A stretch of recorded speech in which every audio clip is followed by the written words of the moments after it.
Iran America तनाव के बीच Donald Trump ने ईरान में लीडरशिप की क्राइसिस की बात कही है। ईरान में सत्ता पर नियंत्रण को लेकर संशय जताया है।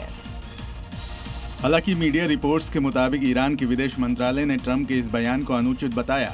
ट्रंप के मुताबिक ईरान को यह समझने में बहुत मुश्किल हो रही है कि उनका नेता कौन है। उधर ट्रंप सरकार ने यह साफ कर दिया है कि ईरान से जंग कब तक चलेगी, यह सिर्फ राष्ट्रपति ट्रंप ही तय करेंगे। ट्रंप ने इस समय ईरान के साथ सीज फायर को एक तरफा बढ़ाया है। साथ ही हॉर्मुज के पास ईरानी बंदरगाहों और उससे जुड़े जहाजों पर सख्त नौसैनिक नाकाबंदी जारी रखी है। ऐसे में कुछ रिपोर्ट सामने आई थी कि ट्रंप ने ईरान को केवल 3 से 5 दिन की मोहलत दी है ताकि वह एकजुट शांति प्रस्ताव पेश कर सके।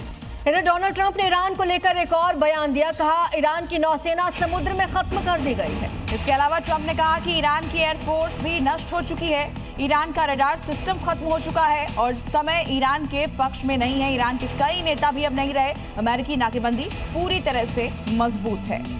इधर अमेरिकी सेना ने हिंद महासागर में ईरानी तेल की तस्करी से जुड़े एक और टैंकर मैजेस्टिक एक्स को जब्त किया। पेंटागन ने इस बात की पुष्टि भी कर दी।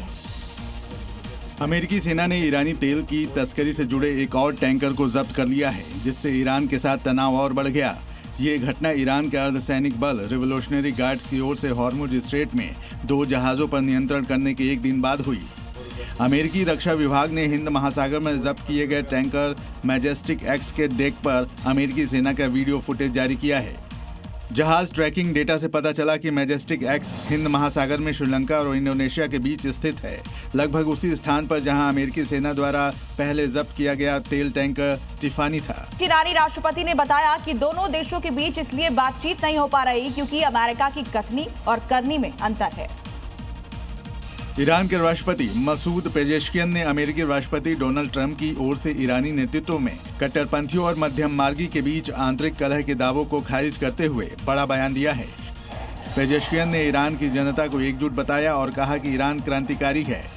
उधर ईरान के विदेश मंत्री अब्बास अरागची ने कहा है कि इजरायल की आतंकी हत्याएं ईरान को कमजोर करने में पूरी तरह विफल रही हैं।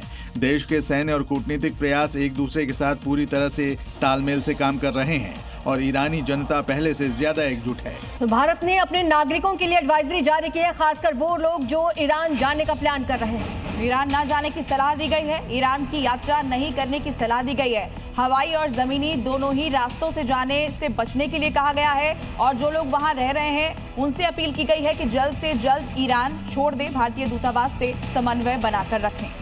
मिडिल ईस्ट में ईरान और अमेरिका के बीच मौजूदा समय में युद्ध विराम लागू होने के बावजूद क्षेत्र में तनाव बना हुआ है।